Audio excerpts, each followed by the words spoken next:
कि आप महीनों, सालों या शायद पूरी जिंदगी उस दर्द से उबर नहीं पाते। तो आखिर ऐसा क्यों होता है? क्या वो इंसान महज एक संयोग था, या क्या वो ब्रह्मांड की कोई सोची समझी योजना थी, या फिर वो किसी और जन्म से चला आ रहा कोई अधूरा रिश्ता था जो अब आपके आंसुओं में अपनी पूर्णता खोज रहा है? पारमहंस योगानंद जी ने कहा था, हर आत्मा की यात्रा एक से अधिक जीवनों की कहानी होती है। हम एक बार नहीं, अनेक बार जन्म लेते हैं। हर जन्म में हम कुछ सीखते हैं, कुछ अधूरा छोड़ते हैं और फिर वापस लौटते हैं पुराने अधूरे कर्मों को पूरा करने। हमारे वर्तमान जीवन में जो लोग आते हैं, कोई हमारे मित्र बनकर, कोई प्रेमी बनकर, कोई परिवार का हिस्सा बनकर, या कोई ऐसा बनकर जो हमें गहरा दुख देकर चला जाता है, ये सब कुछ पूर्व जन्मों की एक सुनियोजित पटकथा होती है जिसने तुम्हें इस जन्म में सबसे ज्यादा रुलाया है।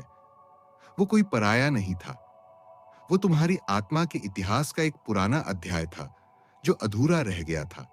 कभी कभी वो आत्मा जिससे आपने प्रेम किया था, जिसे किसी कारणवश खो दिया था, या जिससे कोई वादा अधूरा छूट गया था, वो आत्मा फिर लौटती है। लेकिन इस बार शायद वो आपको प्रेम देने नहीं आती, बल्कि उस अधूरे रिश्ते को दर्द के जरिए पूर्ण करने आती है।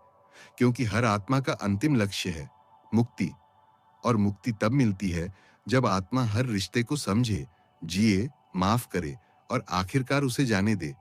इसीलिए जब आप अपने जीवन में किसी ऐसे व्यक्ति से मिलते हैं जो आपको बार-बार चोट पहुंचाता है, जो आपकी भावनाओं की परवाह नहीं करता, जिसने आपके प्यार को ठुकरा दिया, या जिसे आप कभी समझ नहीं पाए, तो रुक कर सोचिए, शायद वो सिर्फ इस जन्म का किरदार नहीं है। वो कोई पुरानी आत्मा है जो आपके साथ अपने अधूरे पन्ने पूरा करने आई है।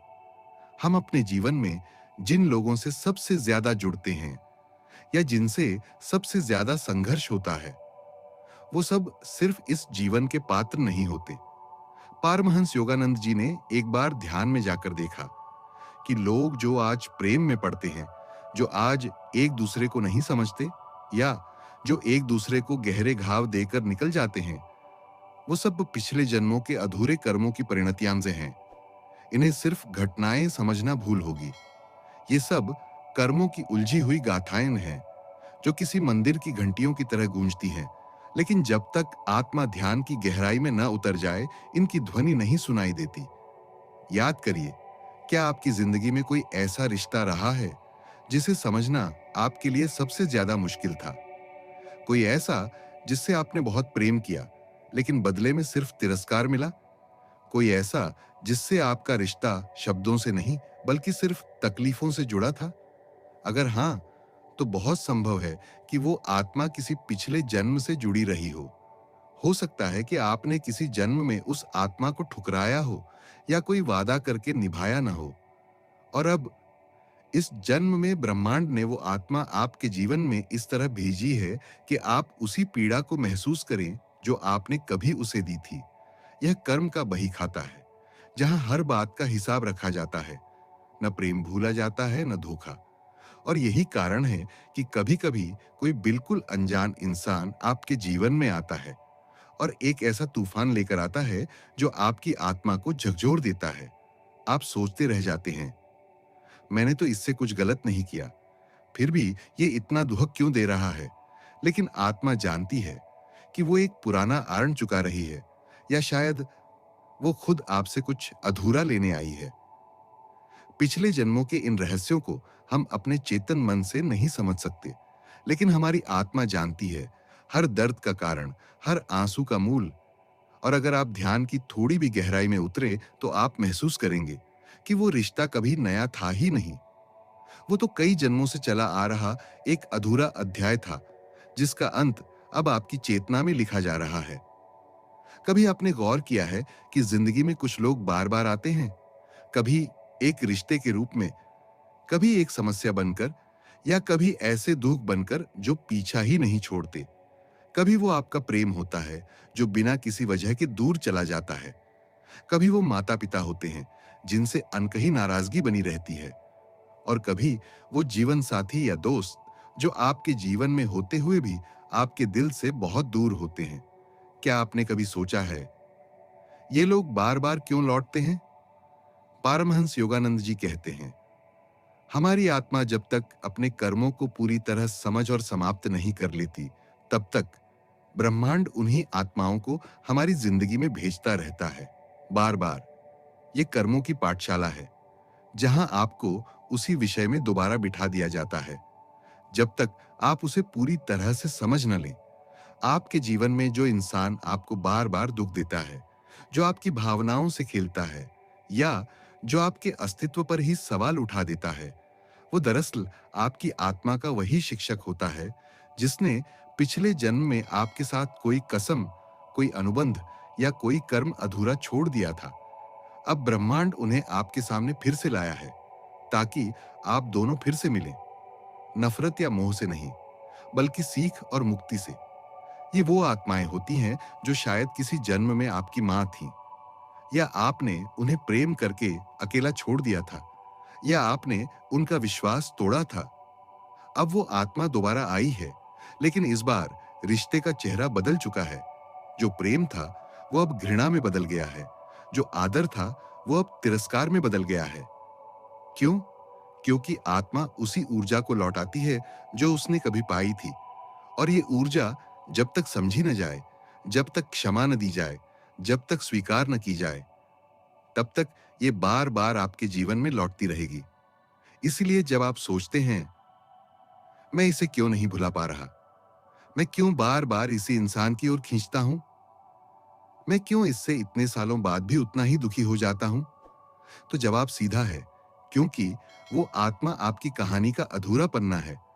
और जब तक आप उस पन्ने को पूरी तरह पढ़कर उसमें समझ, माफी और मुक्ति की रेखा नहीं खींच देते, तब तक वो पन्ना हर जन्म में बार बार खुलेगा। वही रिश्ता, वही दर्द, लेकिन अलग अलग चेहरों के साथ। तो अब सवाल उठता है कि जो इंसान आपको इस जन्म में सबसे ज्यादा रुलाता है, जो बार बार आपकी आत्मा में उथल पुथल मचाता है, वो आखिर पिछले जन्म में कौन था? क्या वो आपका प्रेमी था, या कोई ऐसा मित्र जिसे आपने धोखा दिया, या फिर कोई ऐसा जिससे आपने वादा करके निभाया नहीं? इन सवालों के जवाब कोई ज्योतिष नहीं दे सकता, ना ही कोई और इंसान, क्योंकि ये उत्तर बाहर नहीं, आपकी आत्मा के भीतर छुपे होते हैं। पारमहंस योगानंद जी ने एक बार कहा था, जिसे तुम जीवन की सबसे बड़ी सच्चाई समझते हो, वो दरअसल तुम्हारे अंतर में गहराई से छुपा हुआ स्वज्ञान है। तुम्हें उसे खोजने के लिए बाहर नहीं, भीतर उतरना होगा। आपके भीतर की चेतना ही वो दर्पण है जिसमें आप अपने पिछले जन्मों के चेहरों को देख सकते हैं। लेकिन ये दर्पण तब तक धुंधला रहता है जब तक आप ध्यान की गहराई में उतरना नहीं सीखते। तो कैसे जाने उस आत्मा की सच्चाई? ध्यान और अंतर्दृष्टि, इनर विजन। जब आप नियमित ध्यान करते हैं, विशेषकर त्रिकुटी, भ्रिकुटी पर ध्यान केंद्रित करते हैं, तो धीरे-धीरे आपका आध्यात्मिक नेत्र खुलने लगता है। आपको सपनों में, ध्यान में या कभी-कभी अचानक ही कुछ ऐसे दृश्य दिखाई देने लगते हैं जो आपने कभी इस जीवन में देखे ही नहीं। पुराने युग, पुराने वस्त्र, अजनबी भाषा, या कोई ऐसा चेहरा जो आपका अपना सा लगता है, लेकिन आप उसे पहचान नहीं पाते। वो चेहरा उसी आत्मा का हो सकता है जिसने इस जन्म में आपको सबसे ज्यादा रुलाया है। बार बार आने वाला सपना। अगर कोई चेहरा, कोई दृश्य या कोई समय काल आपको बार बार सपनों में दिखाई दे, तो समझ लीजिए आपकी आत्मा आपको संकेत दे रही है। हो सकता है आप किसी युद्ध के मैदान में हो, या किसी पुराने मंदिर में किसी के साथ खड़े हों, या किसी जलती हुई हवेली में किसी को छोड़ते हुए देख रहे हों। इन सब का अर्थ होता है आपके कर्मों की स्मृति सतह पर आ रही है।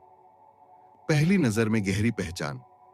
कभी आपने महसूस किया है कि कोई इंसान आपकी जिंदगी में आता है और पहली मुलाकात में ही आपके भीतर कुछ टूटने सा लगता है? ना कोई परिचय, ना कोई इतिहास, फिर भी ऐसा लगता है कि मैं इसे कहीं जानता हूं।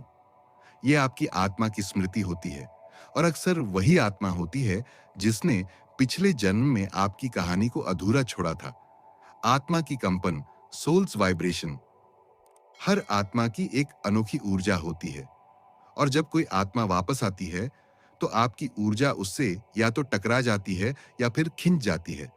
इसलिए कभी-कभी किसी से बात करके ऐसा लगता है जैसे जीवन की सारी ऊर्जा निचोड़ ली गई हो, या फिर किसी को देखकर ही आंसू बहने लगते हैं बिना किसी कारण के।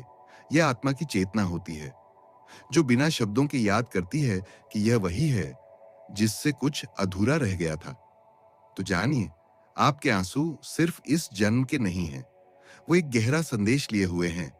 एक दरवाजा खोलिए, ध्यान के माध्यम से आत्मा की दृष्टि से, और स्वयं को पूछिए, क्या मैं इस आत्मा को पहले से जानता हूं? क्या ये वही है जिसने कभी मुझे छोड़ा था? क्या ये वही है जिससे मैंने वादा करके तोड़ दिया था? जवाब आएगा, धीरे से, मौन में। और उस उत्तर के साथ आएगा एक चमत्कार। आपने ये जरूर महसूस किया होगा कि जिंदगी में सबसे ज्यादा दर्द हमेशा उसी से मिलता है जिससे हमारा सबसे गहरा जुड़ाव होता है। वो कोई अजनबी नहीं होता, बल्कि वही होता है जिसे हमने कभी आत्मा से चाहा था, जिससे हमने कभी अपना सब कुछ जोड़ दिया था। चाहे वो रिश्ता प्रेम का हो, परिवार का या मित्रता का। लेकिन आखिर ऐसा क्यों होता है कि जिनसे हम सबसे ज्यादा प्यार करते हैं वही हमारी आत्मा में सबसे गहरा घाव छोड़ जाते हैं? क्या ये महज संयोग है या कोई कड़वा इत्तेफाक? पारमहंस योगानंद जी कहते हैं, आत्मा का सबसे कठिन इम्तिहान वही होता है जिसे उसने खुद चुना होता है। हाँ, आपने उसी आत्मा को चुना था जो आज आपकी सबसे बड़ी पीड़ा बन गई है। लेकिन क्यों? क्योंकि आत्मा को अपना विकास करना था। क्योंकि आत्मा को इस जीवन में एक ऐसा अनुभव चाहिए था जो उसे भीतर से तोड़कर आत्मिक रूप से उठने के लिए मजबूर कर दे। आइए इसे गहराई से समझते हैं। दर्द तभी होता है जब आप किसी से उम्मीद करते हैं, जब आप किसी को इतना अपना मान लेते हैं कि उसकी हर बात आपके दिल में उतरने लगती है। लेकिन ये उम्मीदें वो इस जन्म की नहीं होती, ये उस जन्म की होती हैं जब आप उस आत्मा के साथ कुछ अधूरा छोड़ आए थे। शायद आपने वादा किया था कि मैं तुम्हें कभी अकेला नहीं छोड़ूंगा, और आपने किया।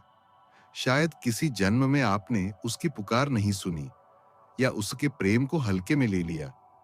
अब ब्रह्मांड ने तय किया है कि इस जन्म में वही आत्मा आपकी जिंदगी में लौटे, लेकिन इस बार वो आपको उसी गहराई से आहत करे जैसे कभी आपने उसे किया था।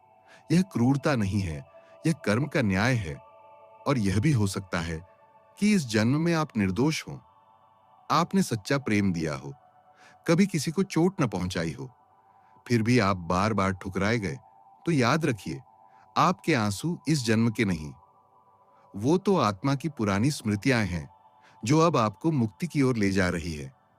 कभी कभी आत्मा खुद तय करती है कि इस बार मैं उस आत्मा से आहत होऊंगी, ताकि मैं अंत में इतना सशक्त बन जाऊं कि मुझे किसी परिभाषा, किसी रिश्ते की जरूरत ही न रहे। यही आत्मज्ञान है, यही आध्यात्मिक जागृति है। इसलिए जब दर्द आए तो उससे भागिए मत, उसकी आंखों में आंखें डालिए और आत्मा से पूछिए, तू कौन है, किस जन्म की पीड़ा बनकर लौटा है? क्योंकि बहुत संभव है कि वो पीड़ा आपकी आत्मा की सबसे बड़ी छलांग बनने वाली हो। अब जब आप ये समझ चुके हैं कि जिसने आपको इस जन्म में सबसे ज्यादा रुलाया वो महज एक इंसान नहीं था, बल्कि वो एक आत्मा थी जो किसी अधूरी कहानी को पूरा करने आई थी, तो अब सवाल उठता है कि इस जन्म में आप क्या करें? क्या उस दर्द में डूबे रहें? क्या उस इंसान से नफरत करें या खुद को दोष देते रहें? नहीं, अब समय है मुक्त होने का। मुक्त उस रिश्ते से, उस कड़वाहट से, उस पुराने कर्म के बंधन से जो आपकी आत्मा को बार बार जख्मी कर रहा है। तो इस जन्म में क्या करें? माफ कर दो, लेकिन गहराई से। माफी कोई कमजोरी नहीं है, ये आत्मा की सबसे बड़ी ताकत है। जब आप किसी को माफ करते हैं तो आप सिर्फ उसे मुक्त नहीं करते, आप खुद को उस पीड़ा से आजाद कर देते हैं जिसमें आप वर्षों से जकड़े हुए थे। पारमहंस योगानंद जी ने कहा था, जब तक तुम क्षमा नहीं करोगे तुम्हारा मन उसी जगह अटका रहेगा जहां चोट लगी थी। उस इंसान को माफ कर दो, चाहे वो माफी मांगने के लायक न लगे, क्योंकि आप अपने लिए शांति चुन रहे हो, न कि उस इंसान के लिए। स्वीकार करो, आत्मा ने यही चुना था। ये जो कुछ भी हुआ, ये दर्द, ये टूटा हुआ रिश्ता, ये विश्वासघात, सब कुछ आपकी आत्मा ने चुना था। क्यों? ताकि आप इस जन्म में कुछ समझ सकें, कुछ छोड़ सकें और कुछ सीख सकें, जो बिना इस अनुभव के कभी नहीं सीखा जा सकता था। जब आप स्वीकार कर लेते हैं कि ये सब कुछ आपकी आत्मा के विकास के लिए था, तब दर्द भी पिघलने लगता है और भीतर एक अनकही शांति उतरने लगती है। ध्यान और आत्मचिंतन शुरू करें। हर सुबह थोड़ी देर ध्यान में बैठिए, अपनी सांसों को महसूस कीजिए और उस आत्मा को याद करिए जिससे आप जुड़ नहीं पा रहे थे। धीरे धीरे जब ध्यान की गहराई में उतरेंगे, तो आप देखेंगे कि वो इंसान आपके भीतर है, उसकी यादें, उसका चेहरा, उसका दर्द, लेकिन अब वो आपको जकड़ता नहीं, बल्कि आपको मुक्ति की ओर ले जाता है। ब्रह्मांड से संवाद करें। रोज रात सोने से पहले ब्रह्मांड से एक प्रश्न पूछिए, क्या मैंने आज उस आत्मा को माफ किया?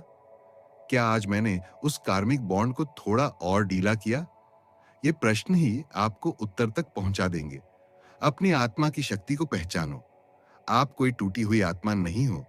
आप एक युगों से चल रही, कर्मों की यात्रा से गुजरती हुई अविनाशी चेतना हो। आपका जन्म सिर्फ दर्द सहने के लिए नहीं हुआ। आपका जन्म उस दर्द को समझकर, उसे बदलकर और फिर उस पीड़ा से ऊपर उठकर आत्मिक स्वतंत्रता पाने के लिए हुआ है। इस जन्म में आपको किसी को दोष नहीं देना है, ना खुद को, ना उस आत्मा को जिसने आपको दुख दिया। क्योंकि अब आप जान चुके हो कि हर आंसू एक संदेश था, हर दर्द एक शिक्षक था और हर टूटा रिश्ता आपको ईश्वर के और पास ले जाने की सीढ़ी था। अब जब अगली बार कोई आपकी आत्मा को झकझोर दे, तो भागिए मत,